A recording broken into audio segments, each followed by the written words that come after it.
Hey guys, and welcome back to my channel. I'm Tam.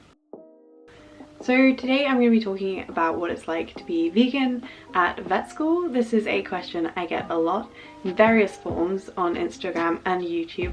Lots of people seem to want to know how it is being vegan at vet school.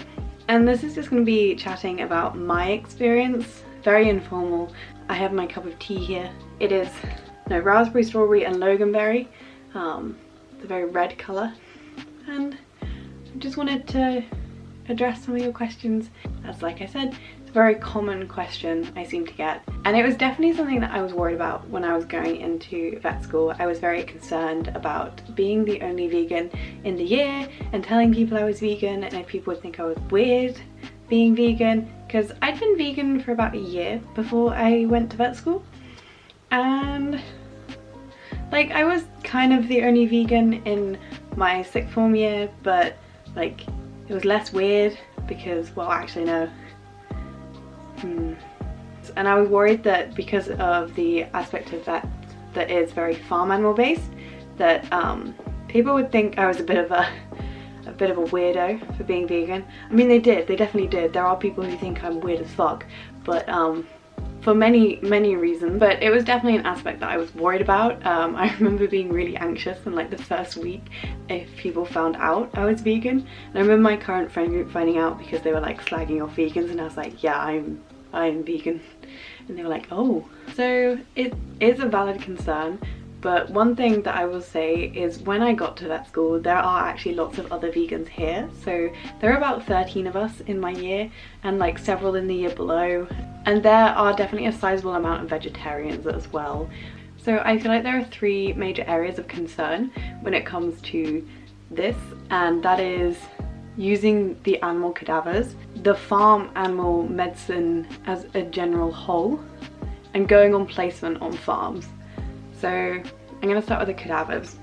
So at all universities, all vet schools, you will have animal cadavers, and these will be animals that were either donated or were slaughtered in the local area, or the university has bought from the knacker man in the knacker yard. A lot of universities are working more towards using models. So for example, like examining ears, we use silicone models of a dog's head, but especially in the first few years we do see a lot of cadavers. I personally myself am not a squeamish person, and I'm also not that sentimental, or so I'm not terribly affected by these cadavers. Obviously as vet students we have to be professional and we have to show respect for these cadavers because some of them have been donated by animals and they were once alive and they are living beings. I know that for me, because these animals are being taught and used to teach future vets whose skills will go towards bettering the lives of other animals, that I have no ethical issue. So I personally don't have an issue with using these cadavers. They are pretty disgusting and the smell is pretty bad. If you are someone with a weak stomach, don't do veterinary medicine. If you think you can handle surgery, then fine. But if you can't handle the stink of a pathology lab, so if you don't have a strong stomach, don't. If you think seeing dead animals is going to upset you, honestly, veterinary medicine is not the thing for you. So part of one of our modules last year was on meat as muscle, or muscle as meat, and part of that is we learn how to butcher pigs and chickens and had to learn all the muscles in the cow that get used as meat. That I did have an issue with because I personally didn't see the necessity of it. Like, I do know why we had to learn it, but I found that practical particularly upsetting. Similarly, it's an RCVS requirement that all vet students have seen slaughter before they graduate, and we had that practical in second year. So we saw a sheep slaughter, and Surrey is a licensed slaughterhouse or licensed slaughter facility with licensed slaughtermen. Of course it was done up to standards, and even like non-vegans and non-vegetarians were finding it hard. If you don't think you'll be able to watch that, it's definitely not the career for you. So we kind of led on to farm animal now, which is the big area that people have a problem with. So placement wise, we have to do placement in the first year or two, called animal handling, where you have to work on a dairy farm for 2 weeks at least, and lambing for 2 weeks at least. and you can choose everything else, but you have to do those 4 weeks in those 2 things because they are pretty big parts of the course. So I chose to do 3 weeks lambing because I got a paid placement and I actually really enjoyed lambing. Same with dairy, I really enjoyed dairy. I only did 2 weeks. Obviously you see the inside of the industry and it's very insightful, especially when you're building a moral foundation for something, and when it's something as controversial as being vegan, it is useful to have that background knowledge in the industry, and it is useful to kind of know the foundations of what you're talking about. And every farmer I've met has been very kind about it. They might have been a bit confused. Dairy have just been really intrigued. They bought Bourbon biscuits so that I could eat biscuits. I just have my coffee black whenever I go on farm. So the farmers have been okay. Might give you a bit of flack. Some people choose not to tell their farmers. That's fine. I've definitely chosen not to tell people. If I go out on a visit with a vet, every farm I walk onto, I don't want to be like, oh, I'm vegan. So having this insight into the industry and knowing the farmers and interacting with farmers is quite useful, not only as a vet, but as a vegan and as furthering your moral understanding of things. But obviously it is an industry that we are actively boycotting in a way. So it can be a bit awkward sometimes, definitely, when you initially tell people. For me personally, lambing didn't upset me. I just kind of got on with it. Like, you just have to get on with it when it's a compulsory thing. You just kind of got to do it. Similarly with dairy, you just kind of got to do it. I actually opted to be in the milking parlour quite a lot on dairy because the one bit that did upset me was separating the mums from the calves. I opted to milk because that meant I didn't have to do that job. So yeah, working on these farms was definitely a good experience. I did actually enjoy a lot of it. I didn't have high hopes going into it, but I learned a lot, like just veterinary wise. I find that I'm very good at compartmentalizing. I was lucky enough that all of my placements have been self-catered. So that's kind of placements for you, I guess. You do equine placements, but I honestly don't have an issue with horse riding because I've done it my whole life and been around horses my whole life. Not a lot of people ask me about the equine side, so I don't really know if it's that much of a concern. And that kind of brings us on to farm animal practice. So someone who messaged me earlier put it into a very good way. She said that she had an issue with it because she saw it as prepping the animals for death. And if this is how you view farm animal practice, then don't go into farm animal practice, honestly. Like, if you view it like that, even though you enjoy farm animal practice, it's gonna eat you away a bit. And honestly, I love farm animal practice. It is my favourite one by far. A lot of people do enjoy farm animal practice when they go into vet school in the first few years because it's much more hands-on. You get to do a lot more in placement with the animals. We get more lectures on it because it's much more applicable to the first 2 years. And I personally don't view farm animal practice as prepping the animals for death. Like, I view it a lot more as, like one of my other friends put it, as maintaining the welfare of these animals, ensuring that they are treated properly and that they have the best quality of care and the best quality of life possible in a society where they are gonna like get eaten. Like, I don't believe that the world will turn vegan in my lifetime. The best I can do for these animals is to maintain their health and to keep them kicking and keep them happy. Now, people might disagree with this. Farm animal practice will always be involved in the production chain. There's just no way around that. But you don't have to go into farm practice if you go into vet school.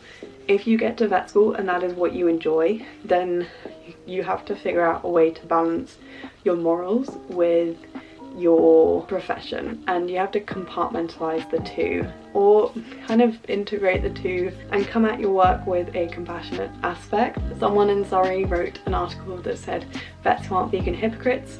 I disagree with this. Actually, it was vets who aren't vegetarian hypocrites, and I disagree with this, but as much as I'd love everyone to be vegan, I know it's just not applicable, and I don't think that people are hypocrites if they're vets and not vegan. So there is a lot of mixed views on it within the profession and within vet schools.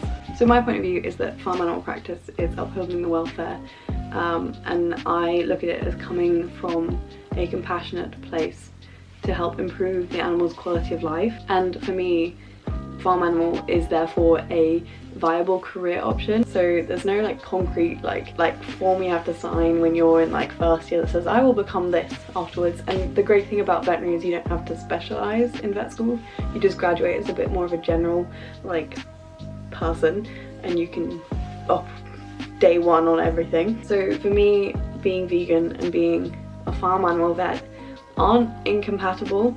Every farm animal vet I've talked to has been fine with it. Like, they're like, yeah, it's whatever. And like, if your dairy farmer offers you a cup of tea, just ask for like black because you're lactose or something. And then I get a lot of questions about euthanasia as well, like how can I put animals down if I'm a vegan, like how do I feel about it? And honestly, like, the point of euthanasia, it means good end. Like, it is preserving the quality of life and it is a treatment option. So I don't view euthanasia as killing something, I view it as ending suffering, and that is the end all for me. Like, you euthanize an animal because they are suffering, and like, that is how I accept the fact that I will euthanize animals. Like, it's just part of being a vet. Like, learning to be a farm vet is part of going to vet school, doing placement is part of vet school, becoming a farm vet is not part of vet school or becoming a vet. Like, you can opt out of that one. That's probably like the only one you can opt out of. And euthanizing animals, you can't opt out of any of those. So if you think you're going to have an issue with it before vet school, then mull it over. Feel free to message vegan vets you know, feel free to message me. But my morals are not your morals, and how I view something is not how you view something, and how I feel about this is probably completely different to how you feel about this. For me, it is not an issue because I knew coming to vet school that I'd be fine with the euthanasia, I'd be fine with learning to be a farm vet, I would be fine with going on farm placements. I wasn't sure I'd be fine being the only vegan in the year, but surprise, there are others. Like, it is like any moral consideration before you go into a course like vet med. Like, everyone has to ask themselves if they would be comfortable with euthanizing an animal. Everyone has to ask themselves if they have the stomach for surgery. Everyone has to ask themselves if they have the work ethic. Everyone has to like figure out if they are right for vet school, and I would definitely only like recommend applying if you are certain that it's what you want to do, because it is such an intense and arduous course. But if you come to the terms that you're fine with like all of the things discussed, then by all means become a vet, go to vet school and just be a vegan as well. It's like any moral dilemma or conflict of interest within your personality. It just has to reach a resolution that you are comfortable with, and you have to come to a point where you are willing to compromise one for the other, or there is a healthy balance. And for you, that might be coming to vet school, doing what you got to do, doing the practicals, learning all the stuff, and then being a small animal vet and never touching a cow in your life. But that might be that you become a farm animal vet because you want to work on welfare, or you become a government vet because you want to improve legislation to do with farm animals. So I don't know how helpful this might have been. It's quite a long video. Oh my god, I've rambled for so long. But thank you for watching. This was a great tea and chat. Thank you for watching. I hope this might have been helpful for some of you. If not, sorry. Please don't come for me in the comments. If you have any questions though, do feel free to ask, or DM me on Instagram. It's @plantstrongtam with some dots in between the letters. I will respond to your DMs. I like getting questions on stuff that is relevant to me, funnily enough. Thank you very much for watching, and I'll see you next time. Bye.